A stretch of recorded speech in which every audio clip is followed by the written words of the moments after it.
অধিনায়ক শান্তকে নিয়ে যেন অশান্তির শেষ নেই বাংলাদেশের ক্রিকেট ভক্তদের। কেন তার হাতে অধিনায়কত্বের ব্যাটন তা নিয়ে ক্ষোভের অন্ত নেই। অবশ্য সমালোচনার এমন ক্ষেত্র নিজেই তৈরি করে রেখেছেন নাজমুল হোসেন শান্ত, আর তাই ভক্তদের প্রাত্যহিক চর্চায় থাকেন তিনি। ঠিক এই মুহূর্তে শান্তকে নিয়ে সবচেয়ে বড় চর্চা তিনি বাংলাদেশের টি-20 বিশ্বকাপ ক্যাপ্টেন। গেল ফেব্রুয়ারিতে ক্রিকেট বোর্ড যখন আনুষ্ঠানিকভাবে তার হাতে সব ফরম্যাটের দায়িত্ব তুলে দেয়, তখন থেকে নিশ্চিত ছিল বিষয়টা। তবে প্রশ্ন হলো, পরের সময়গুলোই শান্ত নিজেকে যেভাবে উপস্থাপন করেছেন তা সত্যি সমালোচনার খোরাক যোগায়।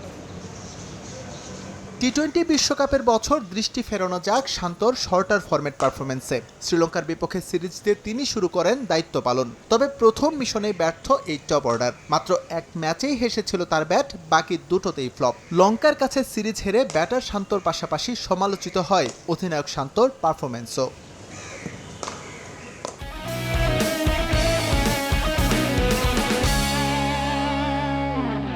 ক্রিকেট বন্ধু জিম্বাবুয়েকে পুঁজি করে দুঃসময় পেছনে ফেলে বাংলাদেশ। ব্যাটে বলে সবার দাপটে পারফরমেন্স, অধিনায়কের মুখে চওড়া হাসি। প্রিয় প্রতিপক্ষের সঙ্গে এই বিষয়গুলো এতদিন নৈমিত্তিক দেখা গেলেও শান্ত যুগে ব্যতিক্রম। দল সিরিজ জিতেছে ঠিকই, কিন্তু অধিনায়ক শান্ত দলে কতটা প্রভাব তৈরি করতে পেরেছেন সেখানে আছে বড়সড় প্রশ্ন।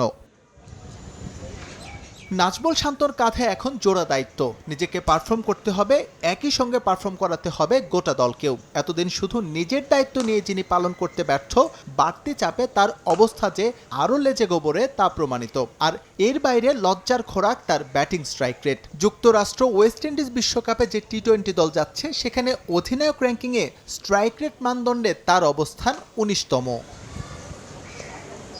সত্যিকার অর্থে একটা বিশ্বকাপ শুরুর আগে কোনো কিছুই পক্ষে নেই বাংলাদেশের, আর তাই হয়তো প্রত্যাশা কম রাখতে বলেছেন শান্ত। বেশি প্রত্যাশা রেখে আশাহত হওয়ার চেয়ে কম রেখে ভালো কিছুর অপেক্ষায় থাকাই উত্তম।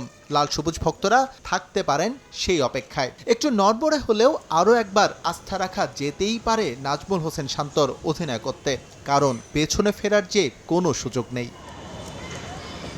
এস এম ইকবাল, সময় সংবাদ।